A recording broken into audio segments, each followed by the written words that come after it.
Hi friends, നമസ്കാരം. നമ്മുടെ ഇഷ്ടവിശേഷങ്ങളായ സ്നേഹക്കൂടിൻ്റെ ഒരു അടിപൊളി വിശേഷമായിട്ടാണ് വന്നിരിക്കുന്നത്. അപ്പം എല്ലാവർക്കും നല്ലൊരു ദിവസം ആശംസിച്ചുകൊണ്ട് തന്നെ നമുക്ക് വിശേഷത്തിലേക്ക് പോകാം. അപ്പം തുടങ്ങുമ്പോൾ തന്നെ കാണുന്നത് നമ്മുടെ പാറുവിനെയാണ്. അപ്പം പാറുവിൻ്റെ റൂമിലേക്ക് നമ്മുടെ ശോഭ വരികയാണ്. പാറു, തുണിയെല്ലാം കഴുകാനുണ്ടോ എന്ന് ചോദിച്ചു. ആ ഉണ്ട്, ദേ കിടക്കുന്നു. പിന്നെ ഡ്രസ്സൊക്കെ ഞാൻ തന്നെ കഴിയാലോ എന്ന് ആലോചിക്കാം. അമ്മയ്ക്കൊരു സഹായം ആവുമല്ലോ. തൽക്കാലം വേണ്ട, ജോലിയും പഠിത്തമൊക്കെ ആയിട്ട് അധ്വാനിക്കല്ലേ, അതൊക്കെ ഞാൻ തന്നെ ചെയ്തോളാം. അമ്മേ, വീട്ടിലെ ജോലിയും തയ്യലും അമ്മയ്ക്ക് മടുക്കില്ല അമ്മേ? മടുക്കും, പക്ഷെ എന്നാലും ചെയ്യാതിരിക്കാൻ പറ്റില്ലല്ലോ. അതാണ് ഞങ്ങളുടെ ഒരു ശീലം എന്ന് പറഞ്ഞു. അമ്മമാർക്ക് പനി പോലും വരാറില്ല, അത് നീ ശ്രദ്ധിച്ചിട്ടുണ്ടോ? ആ, എന്തുകൊണ്ടാണെന്ന് നിനക്കറിയോ? ഇല്ല. അതെന്താ കാര്യം? പനി വരാത്തത് കൊണ്ടൊന്നും അല്ല, വന്നാലും അവരത് ആരോടും വലിയതായിട്ട് പറയാറൊന്നുമില്ലാന്നേ, ആരും അറിയിക്കാറുമില്ല. അതിന് കാരണം എന്താ? അവരറിഞ്ഞാലേ ബാക്കി അമ്മ വീണാ തീർന്നില്ലേ മോളെ ഒരു വീട്. ശരിക്കും ആ വീടിന്റെ ആത്മാവെന്ന് പറയുന്നത് അവരാ. നീയും ഉടനെ തന്നെ ഒരു അമ്മയാവണമെന്നാ എൻ്റെ ഒരു ആഗ്രഹം. അതറിയില്ല അമ്മേ, ഒന്നും എനിക്കിപ്പോ തൽക്കാലം ഉറപ്പ് പറയാൻ പറ്റില്ല. നിങ്ങളുടെ തലമുറയുടെ സഹനശേഷിയൊന്നും ഞങ്ങൾക്കുണ്ടെന്ന് എനിക്ക് തോന്നുന്നില്ല അമ്മേ എന്ന് പറഞ്ഞു. എന്താന്ന് വെച്ചാലേ, ഒത്തുപോവാൻ പറ്റിയില്ല എങ്കിൽ രണ്ടാമതൊന്നും ആലോചിക്കാതെ കളഞ്ഞിട്ട് പോകുന്ന തലമുറയുടെ ഒരു പ്രതിനിധിയാണ് ഞാൻ. ഭാഗ്യം ഉണ്ടെങ്കിൽ നല്ലൊരു ഫാമിലി എനിക്കുണ്ടാവും, ഇല്ല എങ്കിൽ എനിക്കൊന്നും പറയാൻ പറ്റില്ല എന്ന് പറഞ്ഞു. വിഷമിപ്പിക്കാൻ വേണ്ടിയിട്ട് പറഞ്ഞതൊന്നും അല്ല കേട്ടോ. അതെന്താന്ന് വെച്ചാലേ, ഞങ്ങളുടെ ഒരു ജനറേഷന്റെ മാനസികാവസ്ഥയൊക്കെ ഇങ്ങനെയമ്മേ, അതൊന്ന് സൂചിപ്പിച്ചു എന്ന് മാത്രം എന്ന് പറഞ്ഞു. ആ, ശരിയായിരിക്കും. അപ്പൊ കുറച്ചു നേരം നോക്കി എന്നിട്ട്, അതൊന്നും എനിക്കറിയില്ല, എനിക്കിതൊന്നും കേൾക്കുകയും വേണ്ട. പക്ഷെ ഒന്നും ഞാൻ പറയാം, വീടും എന്താ പറയാ, നേടുമ്പോഴല്ല വിട്ടുകൊടുക്കുമ്പോഴാണ് അത് ജീവിതമായി മാറുന്നത്. അത് ഏറ്റവും കൂടുതൽ പറ്റുന്നത് നമ്മുടെ സ്ത്രീകൾക്കാണെന്നുകൂടി മനസ്സിലാക്കണം. മറന്നു പോവരുത് മോള്. ഏത് ജനറേഷന്റെ പ്രതിനിധിയാണെങ്കിലും അത്ര എനിക്ക് പറയാനുള്ളൂ എന്ന് പറഞ്ഞു ശോഭ അങ്ങ് പോയി. അപ്പൊ ഒന്നും മിണ്ടിയില്ല. പാറു ഓടെ ഇങ്ങനെ നിന്നുട്ടോ കുറച്ചു നേരം. എന്നിട്ട് പാറുവിന്റെ ഫോണിലേക്ക് വിശ്വം വിളിക്കുകയാണ്. വേഗം ഫോൺ എടുത്തു. അപ്പൊ വേഗം തന്നെ ആണ് രഹസ്യത്തിലാ സംസാരിക്കുന്നത്. ശോഭ കേട്ടാ തീർന്നു, അടിയുടെ പെരുന്നാൾ തീർക്കും എന്നുള്ള കാര്യത്തിൽ ഒരു സംശയവും. അപ്പൊ വേഗം തന്നെ അപ്പൊ വിശ്വത്തിനോട്, ഞാൻ വീട്ടിലാ ഉള്ളത്, കാണാം എന്ന് പറഞ്ഞു.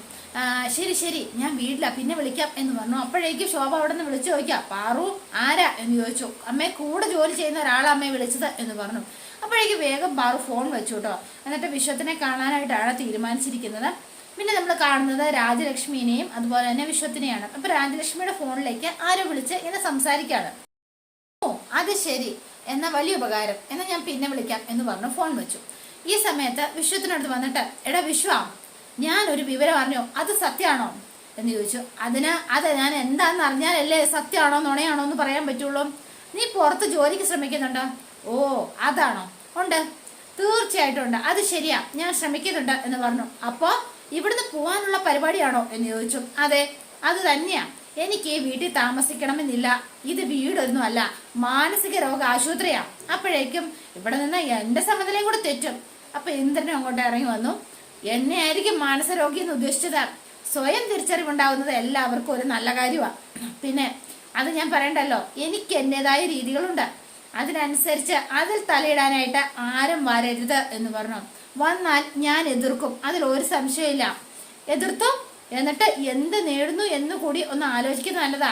പാവം ഒരു പെൺകുട്ടിയുടെ ജീവിതം ഏട്ടൻ കാരണം തകർന്നടിഞ്ഞില്ലേ, അതിൽ പശ്ചാത്തപിക്കുന്നതിന് പകരം അമ്മയെ മോനോടി സ്വന്തം മകം ന്യായീകരിക്കാനുള്ള ശ്രമത്തിലല്ലേ. ഇനി അതിന് എനിക്ക് കൂട്ടു നിൽക്കാൻ പറ്റില്ല എന്ന് പറഞ്ഞു. അതുകൊണ്ടാണ് ഞാനീ പറയണത്. അപ്പൊ വേഗം തന്നെ, നിനക്ക് നിന്റെ ഏട്ടനാണോ വലുത്, അതോ ഇവിടെ നിന്ന് ഇറങ്ങിപ്പോയ അവളാണോ വലുത്?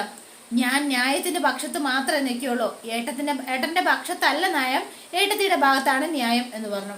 അതുകൊണ്ട് ഏട്ടത്തിയുടെ ഭാഗത്തേ നിൽക്കുന്നുള്ളൂ. എനിക്ക് നിങ്ങളുടെ വഴക്കിൽ ഇടപെടണമെന്ന് ഒരാഗ്രഹമില്ല. ഇവിടുന്ന് മാറാൻ പറ്റിയ കുറച്ച് മനസമാധാനം ഉണ്ടാവും, അത് മാത്രമേ ഞാൻ ആലോചിച്ചിട്ടുള്ളൂ എന്ന് പറഞ്ഞു വിശ്വം. അപ്പൊ ഇങ്ങനെ നിൽക്കുകയാണ്. എന്റെ മോനെ, നിങ്ങൾ രണ്ടുപേരും ഈ വീട്ടിൽ ഒരുമിച്ച് താമസിക്കണം എന്നേ എനിക്ക് ആഗ്രഹമുള്ളൂ എന്ന് പറഞ്ഞു. അമ്മേ, ഒരു കാര്യം പറയുന്നത് കൊണ്ട് അമ്മയ്ക്ക് വേറെ ഒന്നും തോന്നരുത് കേട്ടോ. ഇതൊരു വീടല്ലാതായിട്ട് എത്ര നാളായെന്ന് അമ്മയ്ക്കറിയോ? അത് മനസ്സിലാവാതെ പോകുന്നത് ഒരു അമ്മയുടെ ലക്ഷണമൊന്നും ആയിട്ട് എനിക്ക് തോന്നുന്നില്ല എന്ന് പറഞ്ഞു. അപ്പൊ ഒന്നും മിണ്ടുന്നില്ല. നിങ്ങളൊരു മുതിർന്നവരല്ലേ, അപ്പൊ പിന്നെ ഉപദേശിക്കാൻ പ്രായത്തിനൊത്ത അർഹത എനിക്കില്ല. എന്നിട്ടും എനിക്കത് ചെയ്യേണ്ടി വരുന്നത് എന്റെ ഗതികേട് കൊണ്ടാ, അല്ലാതെ മറ്റൊന്നും കൊണ്ടല്ല. ആദ്യം നിങ്ങളെ മനസ്സിലാക്കുക. ആരെങ്കിലും വേണ്ടേ സ്വന്തം തെറ്റൊന്ന് ചൂണ്ടിക്കാട്ടിക്കാൻ? സ്വയം ഒന്ന് ചിന്തിച്ചു നോക്ക. സ്വന്തം തെറ്റുകൾ അമ്മയ്ക്ക് തന്നെ സ്വയം മനസ്സിലാവും. അത് കണ്ടെത്തി പരിഹരിക്കുമ്പോഴാമേ ഒരു മനുഷ്യനായി മാറുന്നത്. അതാദ്യം ഒന്ന് മനസ്സിലാക്ക. ഞാൻ കാണാൻ ആഗ്രഹിക്കുന്നത് അത്തരം ആളുകളെയാ. എന്റെ ഭാഗ്യക്കേട് നിങ്ങൾ രണ്ടുപേരും അങ്ങനെയല്ല. എന്ത് ചെയ്യാനാ, എന്റെ വിധി എന്ന് പറഞ്ഞാൽ പോരെ. എന്നിട്ട് ഇത് പറഞ്ഞ വിശ്വം അങ്ങോട്ടേക്ക് ഇറങ്ങിപ്പോയി. അപ്പൊ വേഗം തന്നെ രാജലക്ഷ്മി നമ്മുടെ ഇന്ദ്രന്റെ അടുത്ത് എന്നിട്ട്, ഇന്ദ്ര, അവൻ എന്തൊക്കെയാടാ പറയുന്നത്? അത് മാറിയില്ല, എങ്ങനെയാ? മാറട്ടമ്മേ, അവൻ മാറിയാൽ ഇപ്പൊ എന്താ? ഞാനില്ലേ, എനിക്ക് അമ്മയോട് സ്നേഹം മാത്രമേ ഉള്ളൂ. ഞാൻ ഒരിക്കലും വിട്ടു പോകൂല കേട്ടോ എന്ന് പറഞ്ഞു. ഞാൻ നിന്നെ വഷളാക്കുന്നു എന്നാ അവൻ കുറ്റപ്പെടുത്തുന്നത്. എടാ, ഞാൻ നിന്നെ അമിതമായി സ്നേഹിച്ചിട്ടുണ്ടെന്നുള്ള സത്യ. ഞാൻ അമ്മയല്ലേടാ. സ്നേഹം കൂടി പോകുന്നത് ഒരു തെറ്റാണോ എന്ന് ചോദിച്ചു. അമ്മേ, ഒരിക്കലും അല്ല. എനിക്ക് എന്താ പറയാ, ഇവിടുന്ന് കിട്ടിയ സ്നേഹം മറ്റാരും എനിക്ക് തന്നിട്ടില്ല.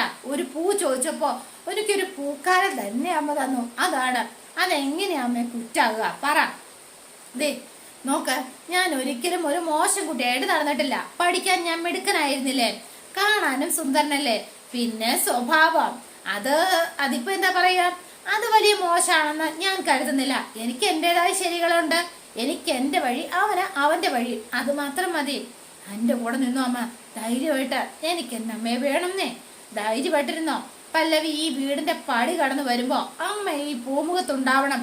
ഓ എന്റെ പൊന്നു മോനെ, എനിക്ക് ആ ഒരു നിമിഷത്തിന് വേണ്ടിയിട്ടാ ഞാൻ കാത്തിരിക്കുന്നത് എന്ന് പറഞ്ഞു. അത് നടക്കും, നടത്തിയിരിക്കും. പിന്നെ അവനാ ലാപ്ടോപ്പ് എനിക്ക് തന്നില്ല, അത് ശരിയാ. എന്നിട്ടും ഞാൻ അത് മറന്നത്. വേണ്ട, ജയിക്കും എന്ന് എനിക്ക് നല്ല ഉറപ്പുള്ളത് കൊണ്ട് തന്നെയാ ഞാൻ വിട്ടു കളഞ്ഞത്. ധൈര്യമായിട്ടിരുന്നോ. ദേവേന്ദ്രനെ ജയിച്ചവനാണ് ഈ ഇന്ദ്രജിത്ത്. പിന്നെ അങ്ങനെ ഒരാള് പല്ലവിക്ക് തോൽപ്പിക്കാൻ പറ്റില്ലമ്മേ. ധൈര്യമായിട്ടിരി എന്ന് പറഞ്ഞുകൊണ്ട് നമ്മുടെ ഇന്ദ്രൻ അങ്ങോട്ടേക്ക് പോവാണ് കേട്ടോ. പിന്നെ കാണുന്നത് പൊന്നുമടത്തിലാണ്. അപ്പൊ പൂർണിമാമയും കൂട്ടിക്കൊണ്ട് എല്ലാവരുടെ അങ്ങ് വരികയാണ് കേട്ടോ. പൂർണിമാമേനെയും പിടിച്ച് സേതുവും അതുപോലെ പല്ലവിയും അകത്തേക്ക് കയറ്റുമ്പോഴത്തേനും ഋതുവും കൂടെ ഉണ്ട് കേട്ടോ. അപ്പൊ വേഗം തന്നെ അച്ചു പറയാണ്, അതെ നീ പല്ലവി ചേച്ചിയോട് ഈ പഴയതിന്റെ പേരിൽ വഴക്കൊന്നും ഉണ്ടാക്കരുത്. നീ പഴയതുപോലെ ആവരുത്. ഞാൻ പറയുന്നത് നീ മനസ്സിലാക്ക. പല്ലവി ചേച്ചി നമ്മൾ അമ്മ ജീവിച്ചിരിപ്പുണ്ടെങ്കിൽ അതിന് കാരണക്കാരി പല്ലവി ചേച്ചിയും കൂടിയാണ് എന്ന് നീ ഓർക്കണം മൃദു. അത് മറക്കാനും പൊറുക്കാനും പറ്റുമ്പോൾ മാത്രമേ നമ്മൾ മാധവ മേനോന്റെ മക്കളാവുന്നുള്ളൂ. അത് നീ മറന്നു പോവരുത്. മനസ്സിലായോ ഋതു? മാപ്പ് കൊടുക്കണം. എന്നിട്ട് ഇവിടെ മുതൽ നീ പുതിയൊരു തുടക്കം കുറിക്കാൻ നിനക്ക് പറ്റണം എന്ന് പറഞ്ഞു. എന്നിട്ട് അച്ചു അകത്തേക്ക് കയറിപ്പോയി. അപ്പൊ സ്വാതി ഒന്ന് നോക്കി. എന്നിട്ട് ഋതുവും സ്വാതിയും കൂടെ അകത്തേക്ക് ചെല്ലുകയാണ്. അപ്പൊ പൂർണിമാമേനെ കട്ടിലെ കൊണ്ടേ ഇരുത്തി സേതുവും പല്ലവിയും കൂടി ചോദിക്കാണ്, എന്തിയെ അവരെല്ലാവരും, എന്തിയെ അച്ചുവും ഋതുവും സ്വാതിയും ഒക്കെ എന്ന് ചോദിച്ചു. അപ്പോഴേക്കും അവരും ആ വാതിക്കലേക്ക് വന്നു കേട്ടോ. അപ്പൊ എല്ലാവരും അവിടെ ഇങ്ങനെ നിൽക്കുകയാണ്. പല്ലവിയും അതുപോലെ തന്നെ സേതുവും ഒക്കെ ഉണ്ട്. സത്യം പറഞ്ഞാല് എനിക്ക് എന്തെങ്കിലും പറ്റിയാല് സേതു ആയിരിക്കും നിങ്ങളെ നോക്കുന്നത് എന്ന് പറഞ്ഞ് പൂർണിമാമ ഇങ്ങനെ ഏൽപ്പിക്കുകയാണ്. സേതു ആയിരിക്കും നിങ്ങളുടെ അച്ഛനും അമ്മയും അതുപോലെ തന്നെ ആങ്ങളെയും എല്ലാം. അത് നിങ്ങൾ മനസ്സിലാക്കണം. അപ്പൊ ഒന്നും മിണ്ടുന്നില്ല. എല്ലാവരും ഇങ്ങനെ കേട്ട് നിൽക്കുകയാണ്. പൂർണിമാമയെ വിഷമിപ്പിക്കല്ലെന്നാണ് ഡോക്ടർ പറഞ്ഞിരിക്കുന്നത്. ആ സന്തോഷത്തിന് വേണ്ടിയിട്ടാട്ടോ. ആശുപത്രിയിൽ തണുത്ത മുറിയിൽ ഒറ്റയ്ക്ക് കിടക്കുമ്പോൾ എനിക്ക് ഏക ആശ്വാസം എന്ന് പറയുന്നത് മകനായിട്ട് നീ പുറത്തുണ്ടല്ലോ എന്നുള്ളത് മാത്രമായിരുന്നു. ശരിക്കും പറഞ്ഞാല് അത് എത്രത്തോളം ആശ്വാസമെന്ന് എനിക്കറിയില്ല. എൻ്റെ കണ്ണടഞ്ഞാലും എൻ്റെ മക്കള് അനാഥരായി പോവില്ല. ആ ധൈര്യം എനിക്ക് തന്നത് നീയാ സേതു. നീ മാത്രമാ. അത് തന്ന ആശ്വാസം അത് എത്ര വലുതായിരുന്നു എന്ന് അനുഭവിച്ച എനിക്ക് മാത്രമല്ലേ അറിയുള്ളൂ. പറഞ്ഞാലൊന്നും അത് മനസ്സിലാവണമെന്നില്ല എന്ന് പറഞ്ഞു. നീ ഉണ്ടാവില്ലേ അവർക്കൊപ്പം പൊന്നുമടത്തിന്റെ കാവലാളായിട്ട് രക്ഷകനായിട്ട്? എന്താ സേതു, അതിന് അമ്മയ്ക്കൊന്നും പറ്റാൻ പോണില്ലല്ലോ എന്ന് പറഞ്ഞു സേതു. എന്ത് എപ്പോൾ സംഭവിക്കും എങ്ങനെ സംഭവിക്കും എന്നൊന്നും ആർക്ക് പ്രവചിക്കാൻ പറ്റില്ല മോനെ, അതുകൊണ്ടാ എന്ന് പറഞ്ഞു. അതുകൊണ്ട് മാധവേട്ടൻ പോകുമെന്ന് ആരെങ്കിലും സ്വപ്നത്തിൽ പോലും വിചാരിച്ച കാര്യമാണോ? പക്ഷെ അത് സംഭവിച്ചില്ലേ? അതുപോലെ തന്നെയാ ഓരോരുത്തരുടെ കാര്യം. മരണം തൊട്ടടുത്തുണ്ട്. അത് എന്താ, ഞാനും അത് ചിലപ്പോഴൊക്കെ അറിയാൻ തുടങ്ങിയിരിക്കുന്നു. അതുകൊണ്ട് നീയാണ് എൻ്റെ ഏക പ്രതീക്ഷ. അമ്മേ ഞാൻ എന്ന് പറഞ്ഞു. എന്നെ ഇങ്ങനെ എന്ന് പറഞ്ഞ് അമ്മ വിഷമിപ്പിക്കല്ലേ. ഒരമ്മയുടെ സ്നേഹം എന്തെന്ന് ഞാൻ അറിഞ്ഞിട്ടില്ല. അത് അനുഭവിക്കാൻ തുടങ്ങിയിട്ടേ ഉള്ളൂ. അറിയാലോ, അതിനു മുൻപ് തന്നെ ആ പാതി വഴിയിൽ നിർത്തിപ്പോവും എന്നൊക്കെ പറയുന്നത് അതെന്നെ വല്ലാതെ വിഷമിപ്പിക്കും എന്ന് പറഞ്ഞു. അതെനിക്ക് സഹിക്കാനേ കഴിയില്ല. സ്നേഹം അറിയാതെ വളർന്നവനായി ഞാൻ. അതുകൊണ്ട് എപ്പോഴും ശരിക്കും കുറേശ്ശെ ഇപ്പോഴാണ് എനിക്കത് കിട്ടിക്കൊണ്ടിരിക്കുന്നത് എന്ന് പറയാം. അത് ഇല്ലാതാവരുത്, അത് മാത്രമേ ഉള്ളൂ എൻ്റെ ഒരു പ്രാർത്ഥന എന്നിങ്ങനെ സേതു പറയണം. അപ്പോൾ പൂർണിമാമയ്ക്ക് എനിക്കത് നിർബന്ധമുണ്ട്. അതുകൊണ്ട് അമ്മ ഒന്നും ഓർത്ത് വിഷമിക്കേണ്ട, എല്ലാം ഹാപ്പി ആയിട്ടിരിക്കണം, എപ്പോഴും സന്തോഷമായിട്ടിരിക്കണം. ഞാനുണ്ട് കൂടെ. ഒരു എന്താ പറയുക, കാവലാളായിട്ടും പിന്നെ രക്ഷകനായിട്ടും മാത്രമൊന്നുമല്ല, അതുപോലെ തന്നെ ഒരു മകനായിട്ടും ഞാൻ കൂടെ ഉണ്ടാവും എന്ന് പറഞ്ഞു. ഇത് കേട്ടപ്പോഴത്തേനും പിന്നെ ഒരു ഏട്ടനായിട്ടും ഒക്കെ ഞാൻ ഉണ്ടാവും എന്ന് പറഞ്ഞു. അപ്പൊ എല്ലാവരും ഇങ്ങനെ ഇത് കേട്ടോണ്ട് നിൽക്കുകയാണ്. ഞാൻ എന്താണെങ്കിലും ഇവിടെ തന്നെ കാണും, മതി, അത് മാത്രം കേട്ടച്ചാ മതി എന്ന് പറഞ്ഞു പൂർണിമാമ. അച്ഛൻ്റെ കല്യാണം അത് നല്ല ഭംഗിയായിട്ട് തന്നെ നടക്കണം, അതിന് ഒരു മാറ്റവും സംഭവിക്കാൻ പാടില്ല. നീ വേണം അത് നടത്താൻ. നടക്കുമേ, എല്ലാം നല്ല ഗംഭീരമായിട്ട് തന്നെ നടക്കും, ധൈര്യമായിട്ടിരിക്കുക. അമ്മ അതൊന്നും ഓർക്കാതെ സമാധാനമായിട്ട് കിടന്നുറങ്ങാൻ നോക്കുക, ഞാനില്ലേ എല്ലാത്തിനും, എല്ലാം ഭംഗിയാവും എന്ന് പറഞ്ഞു. അപ്പൊ കുറച്ചു നേരം ഇങ്ങനെ നിന്ന് കഴിഞ്ഞ ശേഷം അപ്പം എല്ലാവരും നിൽക്കണം. നീ അമ്മേ എന്ന് വിളിക്കുന്നത് കേൾക്കാനായിട്ട് ഒരു പ്രത്യേക സുഖമുണ്ട് സേതു എന്ന് പറഞ്ഞു. അതെന്താണെന്നറിയില്ല. അപ്പം ഞാൻ പ്രസവിച്ച അല്ല നിന്നെ, അതെനിക്കറിയാം. പക്ഷെ പ്രസവിക്കണം എന്നുണ്ടോ അമ്മയാവാൻ? ഇല്ല, വേണ്ട, അതിന്റെ ആവശ്യമില്ല. നീ എന്നെ പഠിപ്പിച്ചു തന്നത് നീയാ സേതു, നീ മാത്രം എന്നെ പഠിപ്പിച്ചു തന്നത്. അതുകൊണ്ട് എനിക്ക് ഒരു കാര്യം പറയാനുണ്ട്. എനിക്ക് സത്യത്തില് നീയാ എൻ്റെ ധൈര്യം. ബാക്കി എല്ലാ മക്കളിലും ഏറ്റവും പ്രിയപ്പെട്ടതാ സേതു നീ എനിക്ക്. മോനെ, നീ എൻ്റെ ആ കൈ ഒന്ന് നെട്ടിക്കേ എന്ന് പറഞ്ഞു. അപ്പൊ സേതുവിന്റെ കൈയിലേക്ക് പൂർണിമാമ ഇങ്ങനെ പിടിച്ച ശേഷം അപ്പൊ അത് ചേർത്ത് ഇങ്ങനെ പിടിക്കുകയാണ്, രണ്ട് കൈയുടെയും ഉള്ളിലായിട്ട് സേതുവിന്റെ കൈ ഇങ്ങനെ അകത്തോട്ട് വെച്ചിട്ട് ഇങ്ങനെ മുറുക്കെ പിടിച്ചത് പൂർണിമാമ. എന്നിട്ട് ഒരിക്കലും അഴിഞ്ഞു പോവാതെ ഇരിക്കണം ഈ ബന്ധം. നീ ഒരു ശക്തിക്കും അകറ്റാൻ പറ്റാതിരിക്കണം നമ്മളെ, മനസ്സിലായോ? നീ ഇടയ്ക്ക് പറയാറുള്ളത് പോലെ തന്നെ ഇതൊരു വീടൊന്നും അല്ല, ഇതൊരു കൂടാ, ഒരു സ്നേഹക്കൂട്. അങ്ങനെ തന്നെ ആയിരിക്കണം ഇനി മുന്നോട്ടുള്ള ആ ഒരു ജീവിതവും എന്ന് പറഞ്ഞു. ആയിരിക്കും, ഈ കൂട്ടിലെ കൂട്ടുകാരാ നമ്മളൊക്കെ, അത് എന്നും അങ്ങനെ തന്നെ ആയിരിക്കണം എന്ന് പറഞ്ഞു. അതാ അമ്മയ്ക്കിഷ്ടം എന്ന് പറഞ്ഞു. അതങ്ങനെ തന്നെ ആയിരിക്കും. സേതു വാക്ക് പറഞ്ഞാല് സേതുവിന് മാറ്റില്ല കേട്ടോ, അത് സേതുവിന്റെ വാക്കാ എന്നൊക്കെ പറഞ്ഞ് പൂർണിമാമയ്ക്ക് വാക്ക് കൊടുത്തു.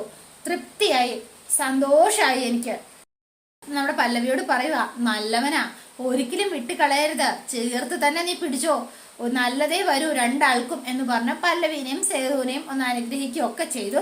എന്നിട്ട് ഇവരെല്ലാവരും ഇങ്ങനെ ഇറങ്ങി പോവാണ് കേട്ടോ. ഇറങ്ങി പോരുമ്പോഴത്തേനും നമ്മുടെ ഋതു അവിടെ ഇങ്ങനെ നിൽക്കുകയാണ്, ആളെന്തോ കണക്കുകൂട്ടിയാണ്. അപ്പൊ പല്ലവിയും സേതുവും പോവാൻ തുടങ്ങിയപ്പോഴത്തേനും ഒന്ന് നിന്നെ എന്ന് പറഞ്ഞു. ആശുപത്രി വെച്ച് നിങ്ങൾ എന്നോട് സോറി പറഞ്ഞു. അല്ല, അന്ന് നിങ്ങൾ ചെയ്ത തെറ്റ് ഞാനും ചെയ്തതായിരുന്നില്ലേ? അല്ല, ശരിക്കും ഞാനല്ലേ അന്ന് വഴക്ക് ഉണ്ടാക്കാൻ പോലും കാരണമായത്? അത് വേണ്ടിയിരുന്നില്ല. നിങ്ങൾ പറഞ്ഞതുപോലെ തന്നെ ഞാൻ നിങ്ങളോട് മാപ്പ് പറയേണ്ടതായിരുന്നു എന്ന് പറഞ്ഞു.